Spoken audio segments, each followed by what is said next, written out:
Hey dudes, welcome to Splat from the Past, the only 80s themed horror and sci-fi show where things could get totally radical.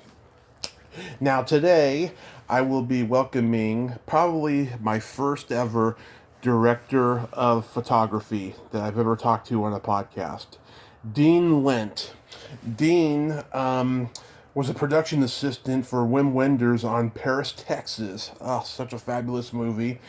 And then he was working with Allison Anders on Border Radio, and then he worked on, as a DP, he worked on Class of 1999, 2, The Substitute, Children of the Corn, The Gathering, and Just in Time for Christmas, Jack Frost 1 and 2.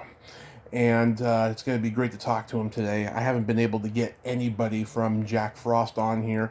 I've reached out to a couple producers, a couple cast members, and just I've never heard back from any of them. So I was lucky to get Dean, and it's going to be an interesting new experience to talk to someone behind the camera, not just the director or the producer. So yeah, here is my interview with Dean Lent. Hello. Hey, Dean, welcome to the show, sir. How are you today? Good. How are you? I'm pretty good, pretty good. This is a great honor. Thank you for taking the time today. Oh, sure. No problem. So, going back in time, did you gravitate toward film early on in your childhood? Yes. When I was 10 years old, I saw 2001: A Space Odyssey and lost my mind in a good way. Yeah, it's a masterpiece of work, an odd film, but it's Stanley Kubrick. You can't complain there. Yeah. He became my genius, distant mentor. I saw all of his films by the time I was like 16 and then stood in line for all the rest afterwards. Yeah, was that the first film you saw, the first one you saw that just made you want to get involved in film? Well, it didn't make me want to get involved necessarily because I didn't think that was something I could ever possibly do. Mm-hmm. But it just, it just overwhelmed my entire psyche. And I didn't think I could ever make films until I got into this junior college, Northern California, and there was a film production, not production class, but film history class. Mm-hmm. And the final was to actually make a little Super 8 film and show it at the end, and I did a little film, and all the films were pretty much unwatchable, and the audience was falling asleep, and my film came on, and everyone kind of perked up, and when it ended, everyone burst into applause. And I was like, whoa, that's a nice feeling. Yeah. So after that, I just set my mind on getting into UCLA Film School, and somehow I did. Yeah, well, you're in good company. I mean, Jim Morrison went there. Oh, yeah. Did you hear stories about it while you were there? Just Jim Morrison sat on this couch and stuff like that, but nothing like specific. Oh. Where are you from originally? I grew up in the San Francisco Bay Area, but I was born in Hawaii, but we moved to Oakland when I was 5. Oh, I'm born and raised in San Mateo. Oh, okay. Yeah, neighbors. Yeah. Yeah, back when San Mateo was San Mateo, and now it's Silicon Valley. Yeah, well, Lafayette was where I grew up, and back then it was like middle-class neighborhood, and now it's multi-million-dollar houses. Yeah. Did you ever see a drive-by while you were there? Because in my generation, Oakland was the place that you had to stay away from. Yeah, and when we moved to Oakland Hills, which is, even back then it was very nice. So Oakland's gorgeous now, but at the time it was like, oh, don't go down the hill. Yeah. But then we moved to Lafayette, which was like total Wonder Years. Yeah, Wonder Years. Homogeneous. Yeah, the exterior of Blue Velvet. Yes, pretty much. So you attended UCLA, and then where did you go from there? Well, at UCLA, I became friends with Allison Anders. I don't know if you've heard of her. Yes. She directed Gaspard Lodging and stuff after that. But anyway, so we became friends, and I shot her project 1 and her project 2, and films with Wim Wenders, and so she convinced him to let us be PAs on Paris, Texas. So that was like my first film job, even though it was not paid. It was like a, whatever it's called, intern. Yeah. So I had like 3 months experience on a Palme d'Or winning film as my first job, which is kind of cool. Yeah.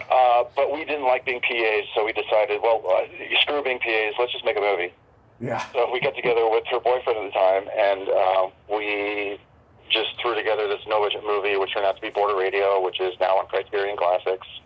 It's sort of a punk cult, black and white weirdo movie. Yeah. And then she got attention for winning the MacArthur Grant, I think it was, yeah. And what was that before then? Anyway, it's kind of blurred. Anyway, so she got Gaspard's Lodging, and she brought me on to shoot that because I also shot Border Radio and co-directed and co-wrote. And I think the next film after that was Jack Frost. Yeah, so when you were working on Paris, Texas, I mean, overall that had to have been just amazing to go to work and see Harry Dean Stanton every day. Yeah, totally. And he was totally nice. He kind of like took us under his wing because we were like these, not your typical PAs. We were kind of like film school nerdy, intellectual, whatevers. Yeah. Didn't like to work, but we just wanted to watch. And everyone kind of realized that. But yeah, he was really nice, and Wim Wenders was really nice. And I took to Robbie Mueller because I was into lighting, and Robbie was absolute genius. Yeah, I think that Harry Dean should have gotten an Academy Award nomination and eventually win. Yeah, he was amazing. Yeah, and amazing to watch him like just go into character, and then they roll the camera, and then just like go off somewhere, completely committed and like unbelievable, and expressing so much with so little. Was that shot actually in Texas? Oh yeah, it was shot. Every location was a real location. It was actually where it was supposed to be, and it was all shot in sequence. So we started in Texas, went all around Texas, drove back to Los Angeles, shooting along the way. Then we went back to Texas because that's how the story goes. Yeah. Which is completely the wrong way to make a movie as far as money is concerned. But Wim Wenders likes to, improvise and make it up as he goes along. So it's got to be shot in order. Yeah. No film is shot in order. Literally no film is shot in order. I mean, I've heard some have been, but not a lot. Yeah, I shouldn't say no. Very few. Very few. Yeah. Now, I never saw Border Radio, but I see that John Doe was in it. Yes. Yeah, he seems intense. He's really sweet, actually. Really? But, I mean, he's probably my favorite, actually my favorite punk band. So it was kind of cool working with him. And I shot a couple of films years later, and he showed up on set and like, oh, I got a bit part in this. It's like, whoa, really? But yeah, that's John and Dave Alvin, the Blasters. They brought attention to the film and did some of the soundtrack, and it kind of pumped it up and made it actually marketable. Because before it was just this sort of wandering, aimlessly art film, kind of in a Wim Wenders style. Has it made it onto the list of like those 80s lost gems? I would like to think so. I mean, it's in books about independent film, and it's on Criterion, and that was a shock when they picked it up. Yeah. I mean, that's an honor to get on the Criterion collection. I'm very surprised when I see certain movies on there. Yeah. I mean, they go for quirky, weird little no-money movies as well as, Man of Worth, and I just got Wings of Desire. It's sitting right here on my desk. Yeah. So you worked on Class of 1999 2, The Substitute. How was that experience? Oh, no. Have you seen it? I've seen every movie known to man. Oh, with the exception of Border Radio. You like the exploitation animation films? Oh, I love them. Yeah. Okay, that's why we're talking, right? Yeah. The substitute was weird. What's his name? Sasha Mitchell was kind of I guess I can say this, a jackass. Yeah, I've heard. A sexist pig. Yeah. And everyone hated him. Once we got to a certain point in the movie where he showed his true colors. Mm-hmm. So that wasn't very nice. But the director was cool. He was a stunt guy. So all the stunts he did himself, and the movie is all about stunts, as you saw. Mm-hmm. And I don't know. I just thought it was really silly. Yeah, I mean, the original, I love Class of 1984. I never saw it.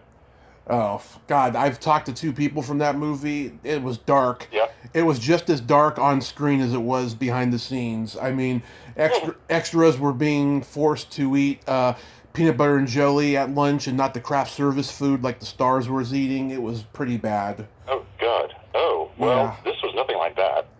Well, that's good. I think we must have had more money or something. But it was the production was fine, got everything I wanted. Not the hours weren't long, and I mean, I got some fun lighting in there too. I don't know, like the bunker and stuff. Yeah. And it was fun to blow up stuff. Because going from the art films, which is kind of where I started out with Border Radio, Gas for Lodging, more sensitive artistic films, and then there was Jack Frost. Yeah, so how does Jack Frost come to you? Okay, let's see. I shot a commercial that my sister's boss, who worked at Lorimer at the time, directed. Mm-hmm.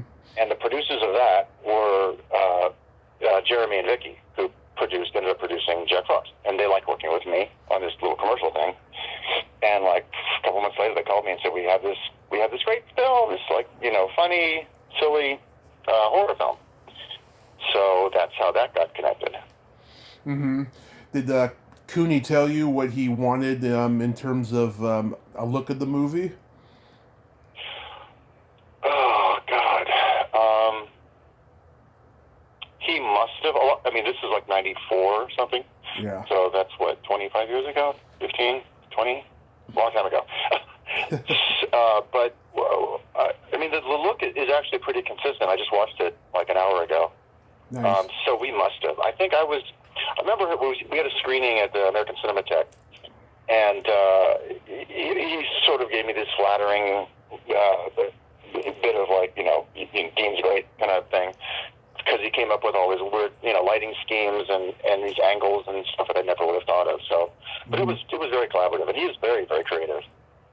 Nice. Was there any animation done on Jack? No, that's all in the camera. The only animation is when the camera goes into the snow when he's being transformed, and you see those sort of stars and crystals being formed. Yeah. And that was just some real cheap Disney. I think it might have even been stock animation. But everything was just hand done, handmade, really on the cheap. I mean, and it kind of shows that's kind of its charm, I think. Yeah. Couldn't afford rotoscope or a storyboard or any of that. No, I mean, it was a guy in a big styrofoam suit, lumbering around. And then a lot of the movements suggested through cuts, and this is also where Michael came in, and he just kind of knew where to put the camera and how to do a big snowman arm coming into frame that would cut with this and that would cut with that, and I just kind of followed his orders. And it actually cuts together pretty well. It sure does. Was the guy in the costume complaining a lot?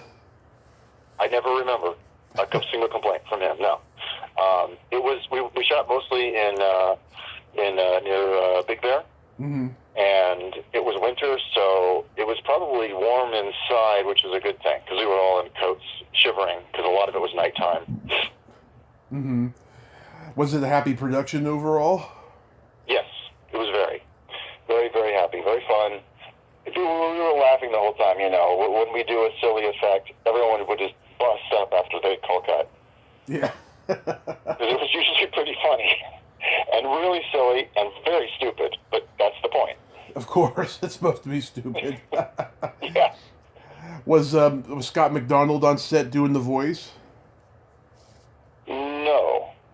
He was just there for those scenes, the before scenes, the flashbacks, Mm-hmm. and of course the scene in the police wagon at the very beginning. But all that voice stuff was done afterwards. Mm-hmm. I think the script supervisor probably read the lines, off screen so the actors would have something to work off of. Yeah, because I'm always curious about that. If the person who does the voice, I know in some cases they're not on set, but in some cases they are, or they get somebody else just reading the lines. It's very interesting how everything gels together in a filmmaking process like that. Yeah, and funny story. We had a screening for the producers, like the first cut of it that they invited me to for some reason. The producers and the money people, Mm-hmm. and they played the film. And I didn't have any music or sound effects or anything, and it was dead silent the whole way through. And I could sense Michael was like just totally flop sweating, and the lights come up, and the money people just got up and they walked out. Mm-hmm. Because it was really, and I was like, this is the worst thing I've ever shot and ever worked on. Nothing works. Oh God, I want to go cry somewhere. Yeah. And I think Michael did. But it just absolutely, just like with what was it, Jaws? They'd screen that before they put in, not to compare Jaws, but even though we have a horror thing, that's a robot, whatever. Yeah. But anyway, when you don't have the soundtrack in something like that sets the pace, and the effects are a little bit off, the cutting is a little bit off, nothing works. Absolutely nothing works. And it doesn't ever work until you've got it all put together and all, until it all synthesizes. Unlike with, say, some, love story where it's all acting and it's all simple shots and, it's all in the actors. Yeah. Did they have trouble getting it released theatrically? It was not released theatrically. It was straight to video. Well, that's what I mean. Like they're just like, no, we're not going to show this in theaters. I don't think the plan was ever to. I think it was initially it was going to be straight to video no matter what. Mm-hmm. I'm not sure the reasons for that. That would be a producer question. But someone got this bright idea to do that 3D cover. Oh yeah. I don't know if you remember that. I love it. Yeah. Yeah. Well, everyone did. People would just look at that and go, "Oh my God, I have to rent this. I don't care what it's about." And that's really what gave it this push. And then people would watch it, and often, in the dorms at colleges, and getting stoned and drunk, and just laugh at it and pass out. And that's how it just made hand over fist money from that, relative to the budget. And it just got this reputation as oh my God, you shot Jack Frost? I'm like, yes. And they say, I love that movie. I go, really? Because I honestly, I was like, oh God, this is terrible. Yeah. When I first saw it, and then I saw it put together, and it was like, oh, this is still so stupid. And I just, because I was a film school, artsy-fartsy guy. And I saw it maybe 10 years later, I'm not sure where, and I saw it with someone who was a fan of it. And I kind of went, this is funny. And it holds up, and the story makes sense. And I've worked on many an art film where there was no story and nothing made sense. I love what you wrote to me. I'm not the guy who worked on the Michael Keaton movie. Yeah. No, I hear that one. It's just terrible. Yeah, that one was terrible. In spite of its $100 million budget or whatever it was. Yeah. I mean, it was a good idea, but it was just overblown, Yeah, I never saw it. Do you have a favorite kill in the movie? Let me think.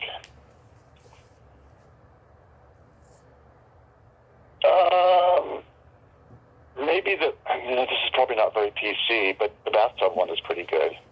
Yeah. When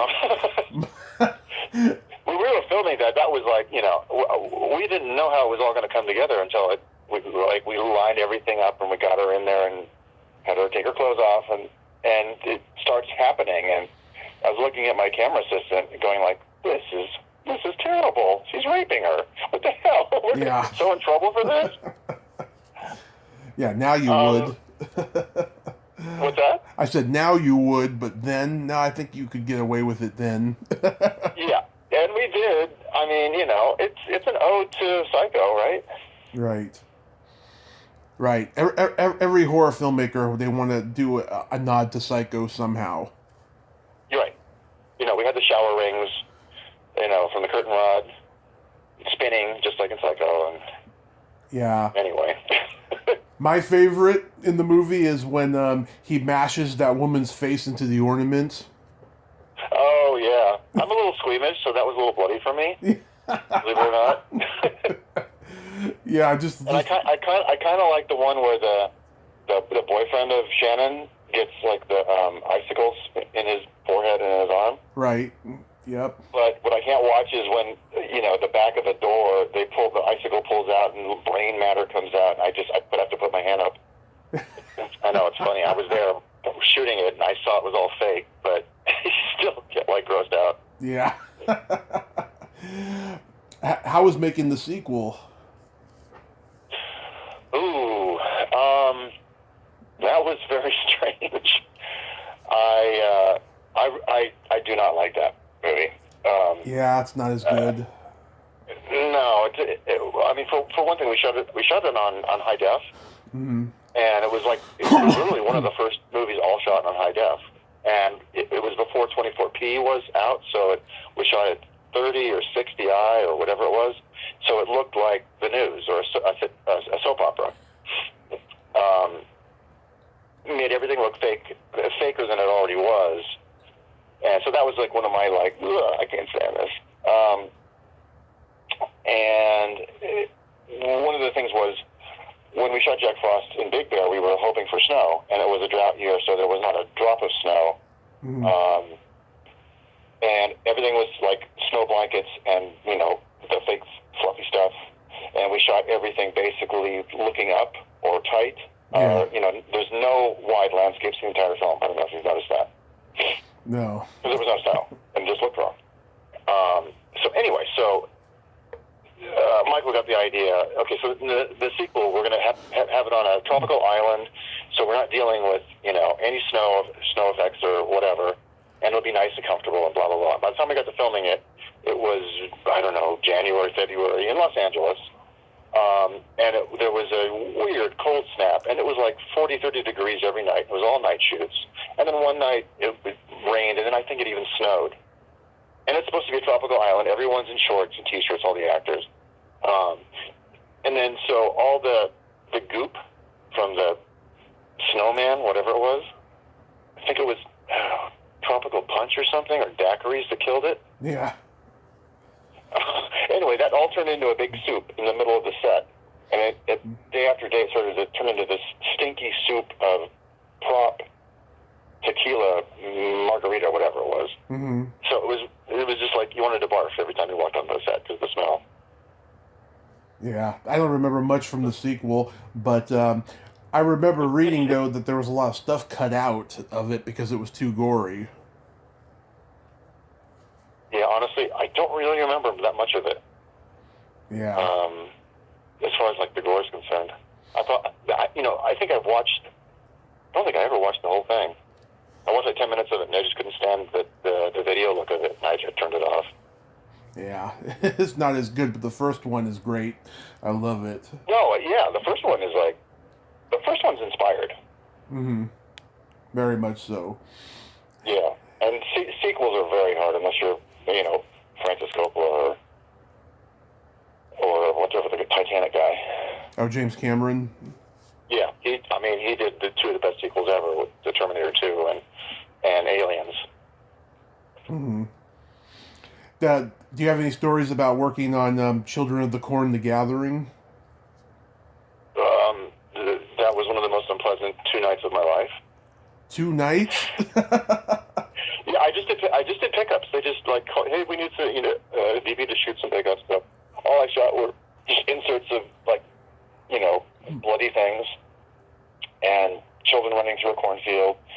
The director, I hope he's not listening to this, didn't know what the hell he was doing. Yeah. Like, literally, like nothing. Like, where did they get this guy? So, no, it was one of those, like, I can't believe I'm here, but I'm getting paid. Yeah.